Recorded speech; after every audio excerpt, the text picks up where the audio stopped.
لله الذي هدانا لهذا وما كنا لنهتدي لولا أن هدانا الله لقد جاءت رسول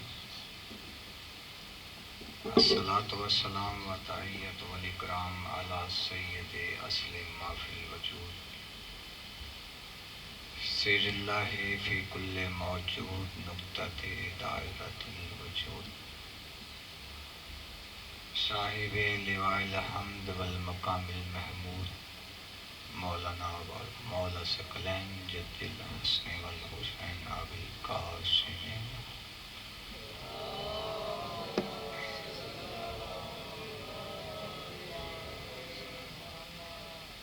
الصلاۃ والسلام علی اہل بیتہ طیبین الطاہرین المعصومین المظلومین المنتجبین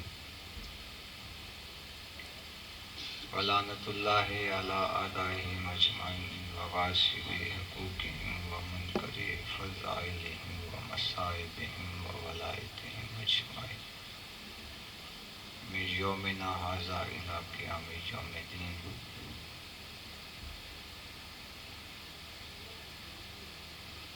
رضن بے قضائہ و تسلیما بے امرہ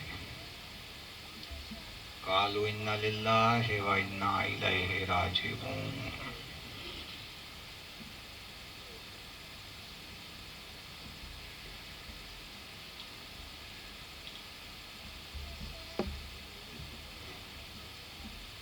آ گئی وہ رات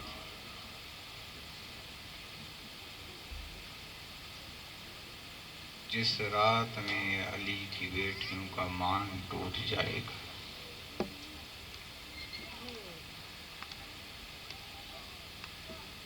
یہ رات وہ رات ہے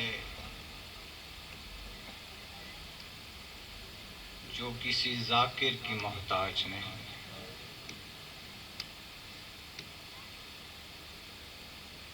ٹھنڈا پانی دیکھو تب گریا کرو،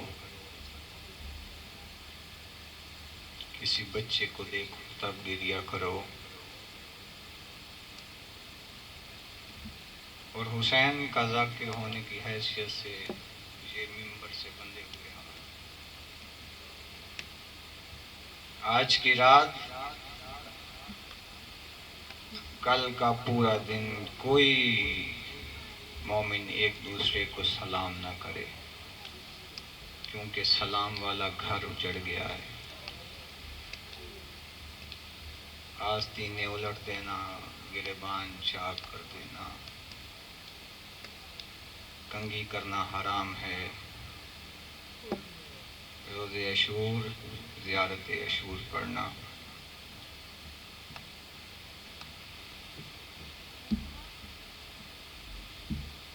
کیونکہ بقیے والی بی بی کا گھر اجڑ گیا ہے.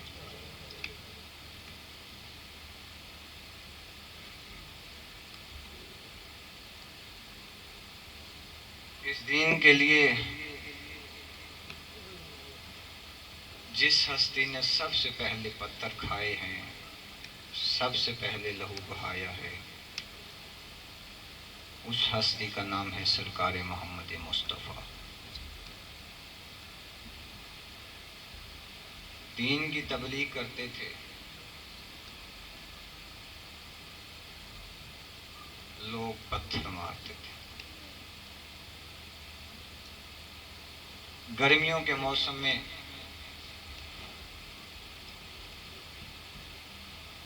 مکے کے لوگ ایک شہر میں جاتے تھے. میں سمجھا کے پڑھنا. گرمیوں کے موسم میں مکے کے لوگ ایک شہر میں جاتے تھے. اس شہر کا نام تھا طائف. طائف اسے اس لیے کہتے تھے کہ جب جناب ابراہیم نے خانہ کعبہ کی تعمیر کی تھی تو طائف کا حصہ اس زمین سے اٹھا. اس نے اٹھ کے خانہ کعبے کا طواف کیا.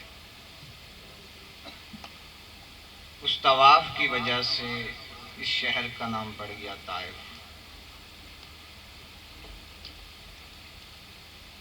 مکے کے لوگ طائف میں جاتے تھے اور طائف کے شہر میں جس خاندان کی سرداری تھی اس کا نام ہے بنو ثقیف۔ یہ ثقافت میں بھی بڑے مشہور تھے اور حسن میں بھی بے مثال تھے۔ ان کا ایک سردار تھا عروہ ابن مسعود ثقفی، جس کے بارے میں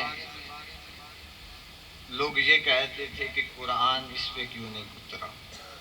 صاحب دولت، صاحب ثروت، صاحب سخاوت۔ مکے کے لوگ طائف جاتے تھے اس لیے کیونکہ طائف، اصفہان اور شام کا موسم ایک جیسا تھا، میلے لگتے تھے، خرید و فروخت ہوتی تھی۔ اس ہجوم کی وجہ سے پروردگار نے اپنے حبیب سے کہا میرا حبیب طائف جا کے تبلیغ کر۔ تھوڑی سی تمہید ہے۔ رسول طائف پہنچے، اللہ کے دین کی تبلیغ کرنا شروع کی۔ یا مکہ کے بغیرتوں کے سکھانے پہ طائف کے بچوں نے پتھر اٹھا کے رسول پہ پتھروں سے وار کیا، اور یہ عروہ ابن مسعود ثقفی، اس نے ابھی اسلام قبول نہیں کیا تھا، لیکن یہ سرکار محمد مصطفیٰ کے سامنے آ کے کھڑا ہو گیا اور سرکار کی جگہ پہ خود پتھر کھا گیا۔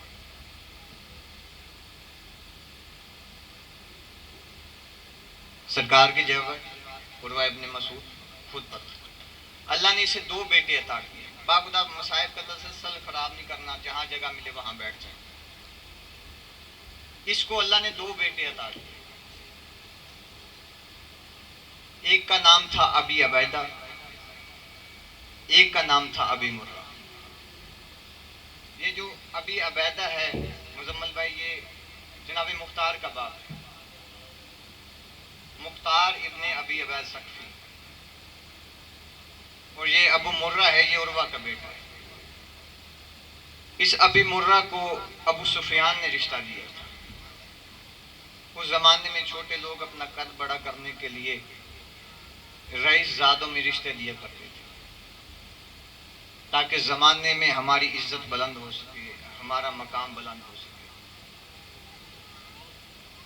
اس کی بیٹی کا نام تھا میمونہ۔ میمونہ کا عقد ابی مرہ کے ساتھ ہو گیا، یا اس کو اللہ نے ایک بیٹی عطا، میں نے جملہ اب کہنا ہے، عزادار بندے کی ہائے آنی چاہیے۔ اس میمونہ کو اللہ نے ایک بیٹی عطا فرمائی جس کا نام رکھا جناب لیلا۔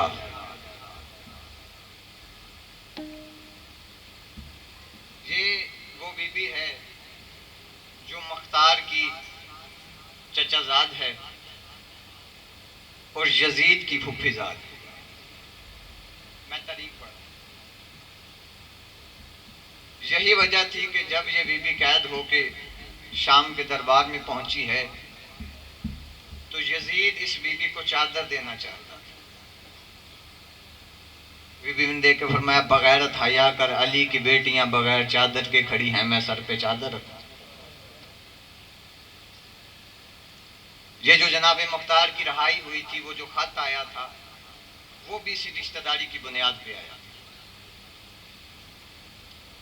ابی مرہ نے امیر المومنین سے درخواست کی مولا آپ اگر مہربانی فرمائیں مجھ پہ کرم نوازی کریں، میری بیٹی کو اپنی بہو بنائیں۔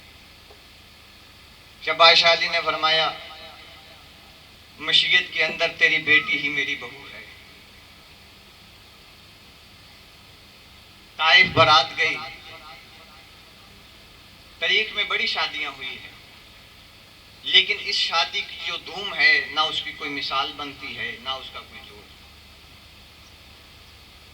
طائف برات گئی، پہلا جملہ کہنے لگا ہوں، طائف برات گئی بھائی، یہ پہلی کائنات کی برات ہے، برات طائف طائف گئی، لیکن دلہے کی بہنیں کوئی اتنی پردہ دار تھی جو بارات کے ساتھ نہیں گئی۔ اور مسلمانوں مجھے کوئی بہن ڈھونڈ کے دکھاؤ جو بھائی کی بارات کے ساتھ نہ جائے، کیونکہ یہ وہ پاک خاندان ہے جس کا شجرہ اللہ قرآن کی طرح اللہ سے ملتا ہے۔ جیسے قرآن اللہ کی کتاب ہے، یہ اللہ کے ارادے۔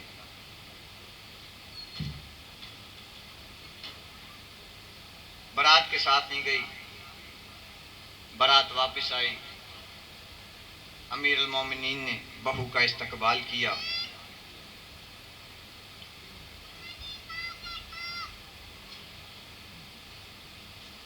یا کچھ عرصہ گزرنے کے بعد اللہ نے اس بی بی کو ایک بیٹا عطا فرمایا۔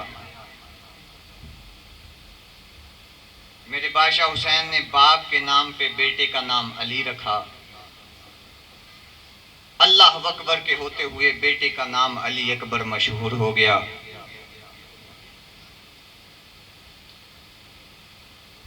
لالا جی، اصل تو اصل ہے، لیکن جو شبیہ ہوتی ہے اس کی کشش زیادہ ہوتی ہے۔ کتاب فطر، انسان، اللہ نے حسین کو ایسا بیٹا دیا تھا جو ہو محمد مصطفیٰ کی شبیہ تھا۔ انسان خود کو بھی دیکھتا ہے۔ میں شبیہ بتانے لگا ہوں کہ شبیہ کی کیا اہمیت ہے۔ انسان خود کو بھی دیکھتا ہے، لیکن اب جب اپنی تصویر کو دیکھتا ہے تو زیادہ شوق سے دیکھتا ہے۔ خود کو دیکھا ہوتا ہے، لیکن اگر کوئی ویڈیو بنتی ہے کسی تقریب کی تو اسے دیکھنے کا تجسس زیادہ ہوتا ہے۔ اللہ نے حسین کو ایسا بیٹا دیا تھا جو ہو محمد مصطفیٰ کی شبیہ تھا، کیونکہ بادشاہ حسین خود فرماتے ہیں کہ جب میں نے اپنے نانے کی زیارت کرنی ہوتی تھی، میں اپنے بیٹے علی اکبر کا چہرہ دیکھتا تھا۔ پہلا لفظ کرنے لگا ہوں محسن بھائی، لفظ قیامت کا ہے، عزادار بندے کی ہائے آئے گی۔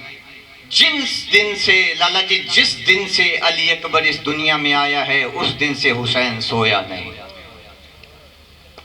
مجھ سے سوال کرنا اقرار الحسن کیا کرتا تھا؟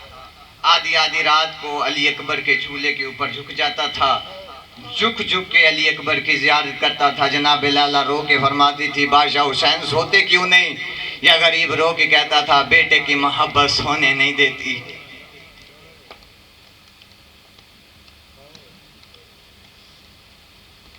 بازار میں چلتے تھے، دیواروں پہ چاندی چھنکتی ہوئی نظر آتی تھی۔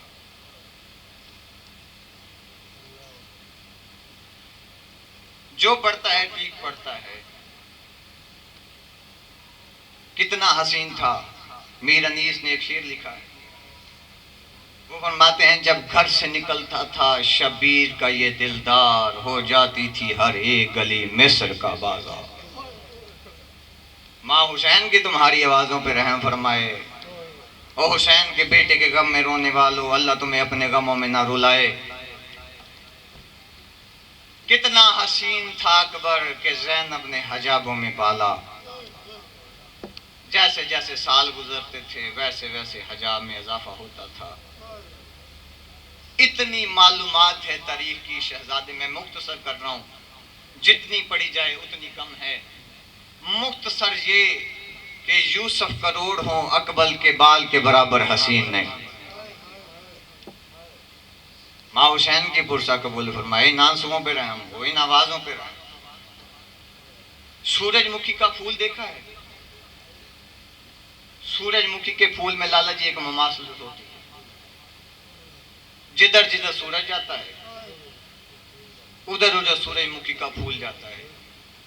نو کے نیزہ کی معراج پہ جدھر جدھر حسین کا سر جاتا تھا، پیچھے پیچھے ہر شہید کا سر جاتا تھا، لیکن حسین کا سر ادھر جاتا تھا جدھر اکبر کا سر جاتا تھا۔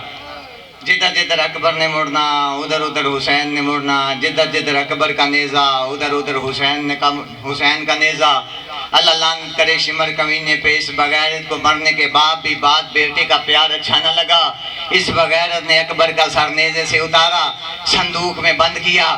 صبح سروں کی گنتی ہوئی، ہر ایک شہید کا سر موجود نہیں تھا، ہر ایک شہید کا سر موجود تھا، لیکن حسین کا سر موجود نہیں تھا۔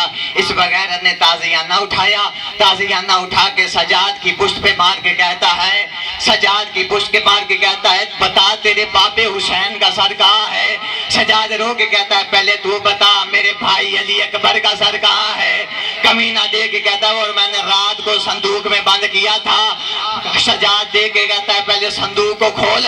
حرامی نے صندوق کھولا، کائنات میں قیامت سے پہلے قیامت آ گئی۔ شبیر نے اپنے کٹے ہوئے ہونٹ اکبر کے ہونٹوں میں ڈالے ہوئے تھے، رو رو کے کہتا تھا اکبر اکبر تیرے جیسے بیٹے نیزوں کے لیے پالے جاتے ہیں، ہائے او میرا لال تیرے جیسے بیٹے برچھیوں کے لیے۔ آخری جملہ پڑھنے لگا ہوں مصیبت کا، ہائے او میرے لال تیرے جیسے۔ اور سنو میرا مسلمان بھائی، کون ہے اکبر؟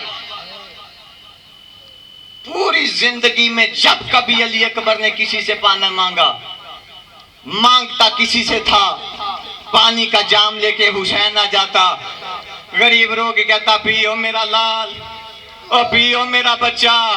اکبر تڑپ جاتا، رو کے کہتا تو باپ ہے میں بیٹا ہوں، تو امام ہے میں رعیت ہوں، تو مالک ہے میں نوکر ہوں، بابا